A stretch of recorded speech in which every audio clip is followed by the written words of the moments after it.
Hey, guess what? The 2025 Writing Excuses Cruise is over 50% sold out. During this week-long masterclass, I'm going to be leading writers like yourself through a series of workshops designed to give you the tools to take your writing to the next level. Space is limited, but there is still time to secure your spot. We're going to be sailing out of Los Angeles from September 18th through 26th. Regardless of where you are in your writing journey, this event is your opportunity to learn new skills while exploring the beautiful Mexican Riviera. Whether you're revising a story, reworking a character arc, or revitalizing your plot, you'll leave more confident in your current story and bolstered by a new set of friends. Join us on board at writingexcuses.com/retreats. This episode of Writing Excuses has been brought to you by our listeners, patrons, and friends. If you would like to learn how to support this podcast, visit www.patreon.com/writingexcuses. Season 20, Episode 18. This is Writing Excuses. The Art of Teaching. I'm Marshall. I'm Erin. And I'm Mark. And we are here on the Navigator of the Seas. This is another one of our recorded on the cruise episode in front of a live audience. Live audience, make some noise. Amazing. They're real or good sound effects. We are going to be talking today about teaching, which is perfect for this cruise because we've all been teaching the whole week and wanted to talk about all the different ways you can come to teaching and what teaching means and how it can help your writing and all that jazz. But to start, we should probably actually say what kind of things we teach and how we come to it. So Mark, remind us who you are and what you teach. Hello, Writing Excuses. I'm Mark Oshiro, the author of many young adult and middle grade novels, and I feel very lucky that I have taught more times than I can count over the years, primarily to young adults and middle grade students, though I have taught at a few adult workshops. My preference, no offense, Writing Excuses, is teaching to kids because I think about how much I wish that some of the people in this audience look very horrified when I said that, by the way. But I prefer, because I am so lucky that I had adults in my life when I was in high school who fostered my love of writing, and I want to show them the possibility that not only can you write and do it for a living, but that you can be a big-ass weirdo and not have to edit yourself and be yourself and still be a creative person. Awesome. What about you, Marshall? I second the big ass weirdo thing. I call myself out all the time when I'm teaching kids because I'm just being weird. Yeah, and it's fun. But I got into teaching about 17 years ago. I teach high school for the last 15 years. I've taught middle school. I was a sub for middle school for a long time, and I kind of decided, I don't know, a little later in life, like I always kind of wanted to teach or know I could teach, and then I just went and got my credential and have been doing it for a long time now. Nice. Like a long time, it feels like. So long. I am probably then the newest person to teaching. So my father is a teacher, and so I feel like I come by it honestly. But I mostly teach college students, and so I love that we actually have like a wide range of folks and teach adults as well as we do here on the cruise. But I teach at University of Texas at Austin, and I teach creative writing there and have a blast. And I love students in college, I think, because it feels like they're, right on the brink of kind of figuring out who they are. And creativity is a great way to do that. And writing can be an amazing outlet, whether the person wants to go on and become, a best-selling author, or whether they are an engineering major who just does this because it's something that they love and they want to put time into it. So I'm curious, all that being said, about how amazing we all are. What do you think you get out of teaching as a writer? I actually think the primary thing I get out of it is actually forcing me to think about my process and what I do actually know. And I remember the first time I got asked to teach, I was like, well, at that point, I think I'd only had 2 books out. And I was like, that's not enough. That's not enough knowledge. That's not enough experience, which was wrong because I did actually know a lot of things about writing. So first of all, it forced me to stop and think, well, what do I know? What is knowledge or wisdom I can impart on another person? And even throughout the years, even what I've taught here was new. I'd never taught that specific, lecture ever in my life. And it forced me to sit and think about, I taught voice and how I use it to guide my story. So I love that it makes me have this very introspective deep dive first and think about my process, what it is that inspires me and motivates me. And then the second half of it was, well, how do I communicate that to someone else who doesn't know me, is often meeting me for the first time, may have no way in and has never read anything that I've ever written. So how do I communicate that to someone else and communicate it in a way that is both entertaining and engaging, but hopefully that they take something away from it? I love teaching that just causes a reframe and allows you to just, this thing I'm doing, I'm now have this chance to think about it a little bit differently. I never said what I teach. I teach English. I've taught digital media for a bit, and now I have a creative writing class for the first time. I feel like just the actual what I'm gonna do, like in front of these kids each day, helps me be more creative, and it challenges me. And I really like seeing what kids can create and how they can challenge themselves, even though they really hate English class, most of them, and they don't want to read, they don't want to write, they want to be there. And I said, okay, that's fair, but I don't know, let's talk about movies for a little bit and write something, and share stories. And that's my favorite part of teaching, is getting to tell stories and hearing their stories. So I get out of it. And then when I come back to the page, hopefully, theoretically, I am more creative, but usually I'm very tired. Yeah. Teaching can take it out of you. It's very, there is an aspect of performance. Like, some of teaching is about actually making sure the thing lands. Mm-hmm. Like, you can be the best expert in the world on something and actually quite horrible at teaching it because you don't know how to get somebody who's not at your level of expertise up to where you are. I think many people have that experience of having a teacher where you're like, I wish I understood what was happening and I'm not quite there. And, we all try not to be that teacher, whether or not we succeed, ask the students. But I am curious, with some of what y'all are talking about, just unpacking all the parts of that process. So how do you think about how you convey something well? How do you reach people who are not really there? How do you figure out how to get something across in a way that actually works for the person that you're talking to? I mean, primarily it was messing up, doing my early lectures, my early talks, and having those moments, the personality changing moments of silence where you're like, oh, this didn't connect, this didn't land, this joke is unnecessary. So I have learned from having those moments and accepting okay, that was embarrassing, that sucked, but it's but now I know I can do something different. So I do something actually at the beginning of all my lectures in whatever form, if I'm teaching multiple times over a week or, I've done some short residencies before, which is I know personally that if I am just being taught rules, these are the rules, don't break them, I'm out. I don't do well with that kind of where it feels very top down. I know these things. These are the way to do it. You need to do these things. So I actually attempt to start from this place of humility. And I did here at Writing Excuses, which was saying, hey, this is not about the rules of voice or the rules of, guiding your story or whatnot. I have some information and what I think is knowledge. I hope to give it to you. So starting from that place, and then even though I care deeply about what I'm teaching, I don't want it to feel so self-serious that it's boring. I'm not giving a place for people to come into it. And I also found, as many of you saw here at Writing Excuses, examples. Mm-hmm. You can explain, hey, maybe, think about voice in this particular way.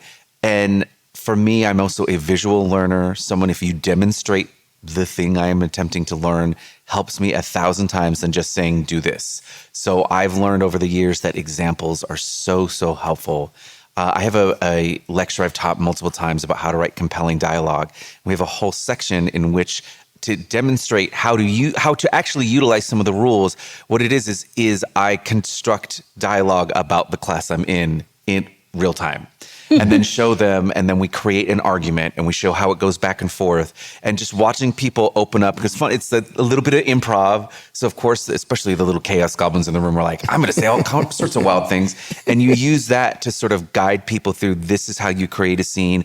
Oh, we just noticed it got confusing. Who's speaking this time? How do you write people speaking over each other? Because that happens in real time, in real life. So yeah, that's how I found my way into teaching.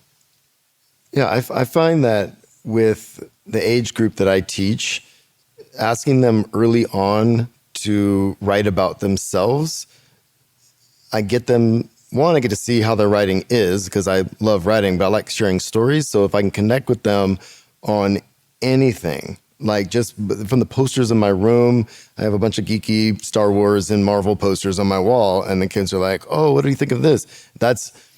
I find that is the best way to keep those kids who really would rather not be there. You know, it's not necessarily about the grade or about what I'm teaching, although I think what I'm teaching is awesome.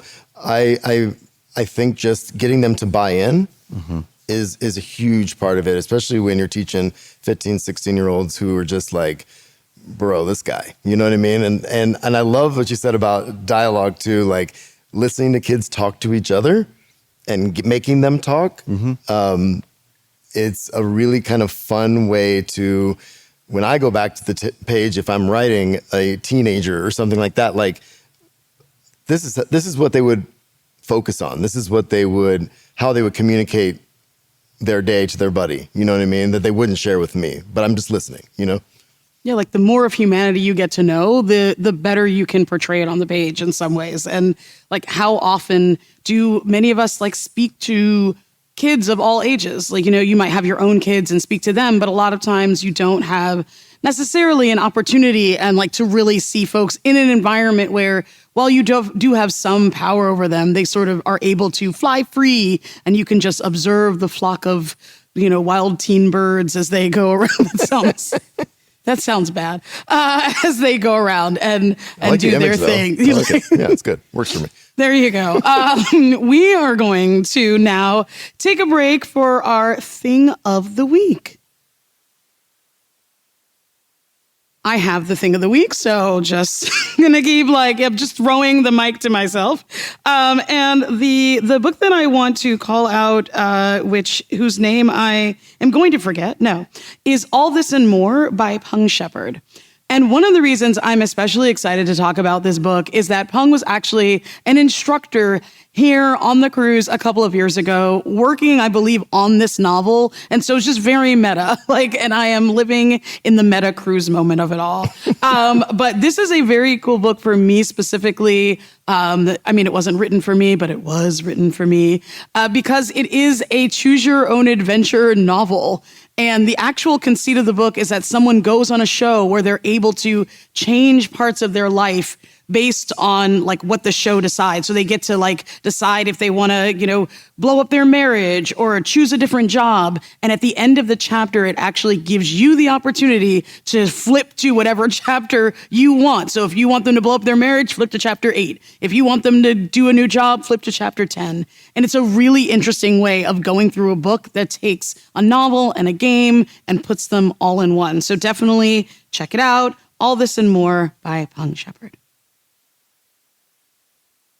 And we're back. We are still on the cruise, still moving, still talking about teaching all levels. And something else that I love that you were saying, Mark, about, figuring out how to convey things is using really good examples and using, tactile materials. Do you find, because I know you do school visits, you're not there for very long. You're having to get in, get out, engage, and go. And is there a difference between that and what I think Marshall and I do, where we're teaching the same folks for years and years and years? Oh yeah, absolutely. My teaching technique and speaking technique is different for a workshop or a retreat than it is for school visit. Generally in Kid Lit, school visit is actually how you're going to meet your readers. You might get lucky to be at a book festival that is geared towards, young adults or middle grade readers. But the majority of the time I am meeting my readers, it is through school visits. And so you're doing a presentation that is as long as a class period. Sometimes you're lucky you get the auditorium style where you're there for an hour or two. And so In those, I tend to be much punchier. I am trying to make grand, big points. I'm not delving into like the minutia. And a lot of times you are meeting kids who may have an interest in writing, may have an interest in reading, but you're going to probably meet a few kids who are also deeply apathetic about it. Whereas when you're at a retreat, when you're at, teaching a workshop, these are people who've already opted in. So they're here for that. So I tell 8,000 more jokes. I think one of the best compliments I ever got was doing a school visit. And afterwards, the teacher came up to me and was like, I've just never seen my students that energized. You're like their weird gay uncle. And I was like, yes, like that's the energy I want. And so I'm coming into these spaces, one, to, as I said earlier, demonstrate that I have not had to edit who I am or edit my personality to be a professional creative person. And I'm not, in those instances, I'm not thinking I want to inspire this person to become a writer. I just want to inspire them to do the thing that they want. And so I'm often surprised how often I get questions that have nothing to do with writing at all. There may be someone who wants to do something creative, but they're thinking a completely different field. And so then the questions tend to be more about like motivation. How do you keep doing this? Did you have parents who supported your creative endeavors? How did you get to the point that you are? What did you study in college? Those sort of questions. And so I think the biggest advice I give as well to other people who are joining the Kidlit field is you have to be flexible. Mm-hmm. You cannot go into any of these settings, especially the ones where you're there for an hour max, and assume this is how it's going to go. Everything's going to go how I want. Also, children will say something to rip your soul out of your body and then move on because it's Tuesday. Yep. So you also have to be, don't be afraid. You should be very afraid, but don't be afraid of them. Like they're going to ask the questions, especially if they feel safe. And those questions sometimes might be wild and you might have to say, mind your own business. But, I want to foster that sense as well of like, yes, maybe I'm only here for an hour, but I want this hour to be as impactful as possible. I love what you said about safety there. It makes me think about, so before I started teaching college, I actually did like public writing workshops that you can do in libraries or in actually like places where folks are living after coming out of like prison and are like trying to get back on their feet, and they have writing classes as a creative outlet.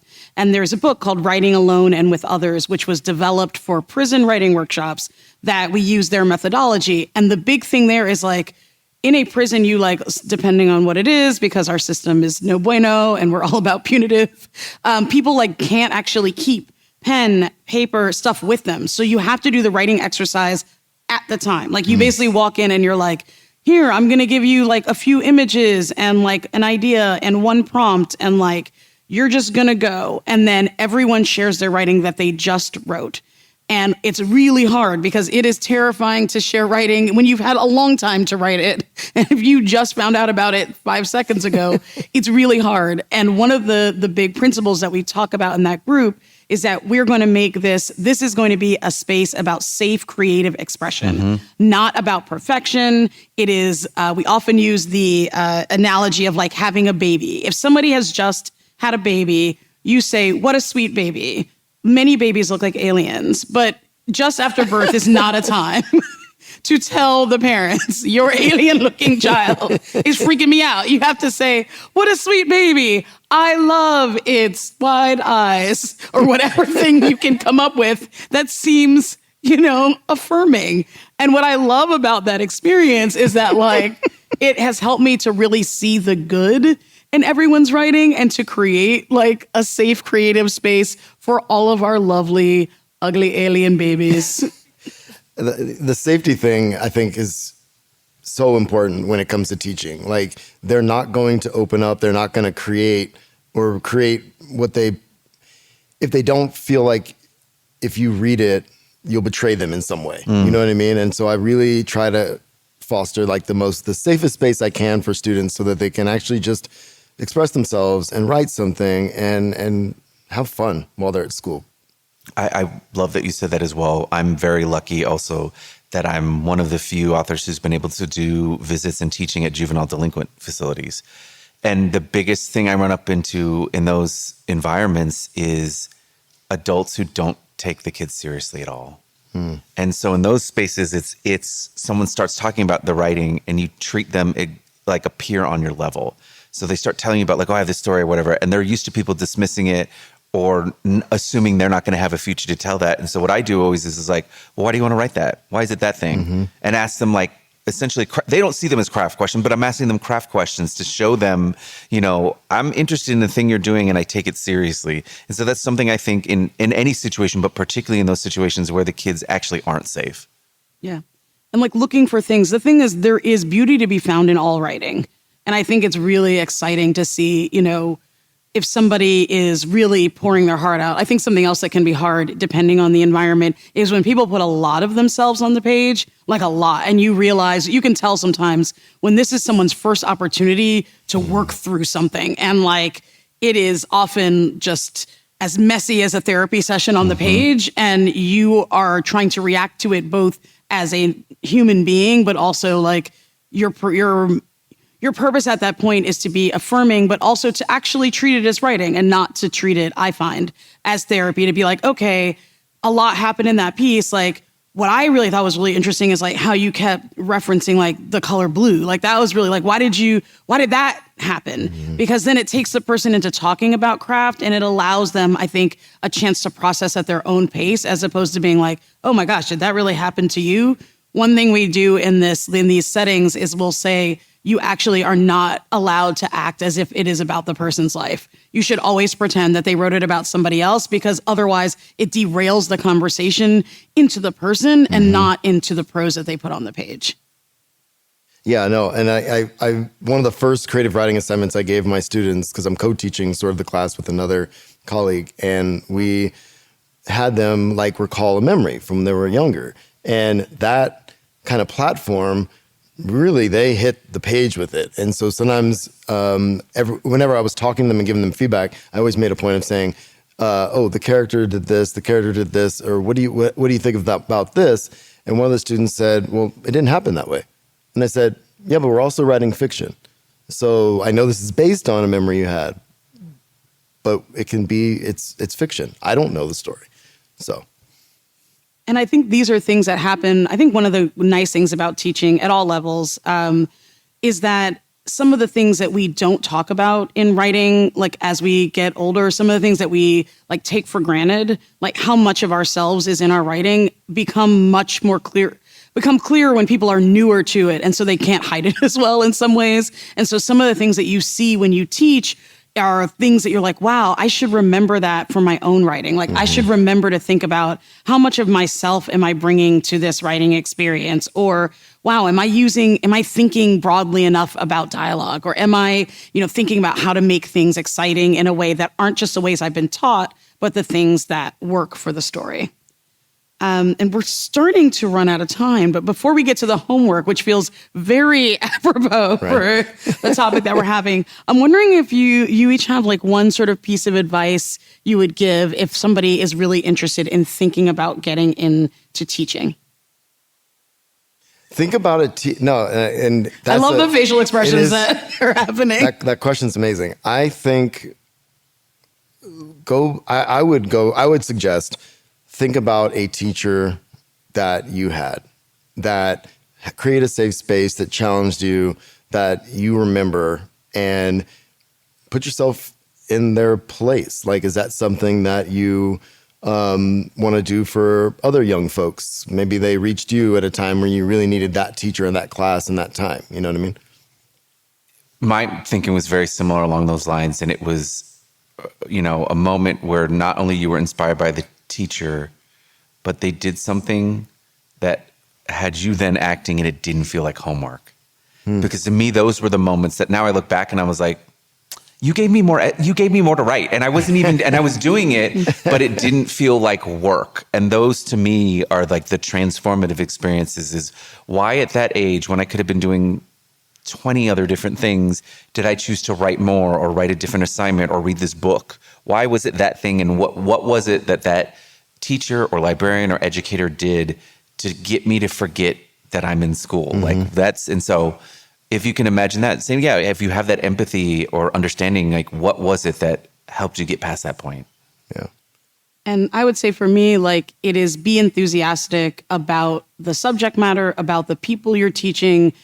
if you teach enough, you will have a day in which you are tired and you are not at your best.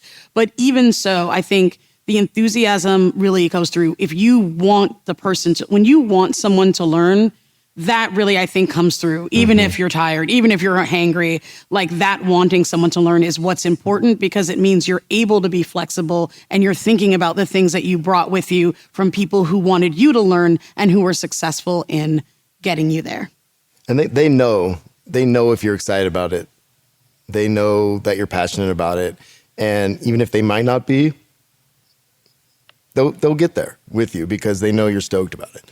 So is it homework time? I know that's why you were throwing it to me, but I want to say one more thing. So the homework is very similar to what we kind of just talked about, but I want you to think, if you're even kind of considering teaching, your homework is to think of something that you're very passionate about. It doesn't have to be writing. It could be knitting. It could be whatever. And create a lesson in your head or write it down that would work for you, your younger self. This has been Writing Excuses. You're out of excuses. Now go write. Writing Excuses has been brought to you by our listeners, patrons, and friends. This episode of Writing Excuses was engineered by Marshall Carr Jr., produced by Emma Reynolds, and engineered by Alex Jackson. Your hosts for this episode were Aaron Roberts, Marshall Carr Jr., and Mark Ashiro. This episode was recorded live at the Writing Excuses cruise aboard the Navigator of the Seas. For more information, visit writingexcuses.com.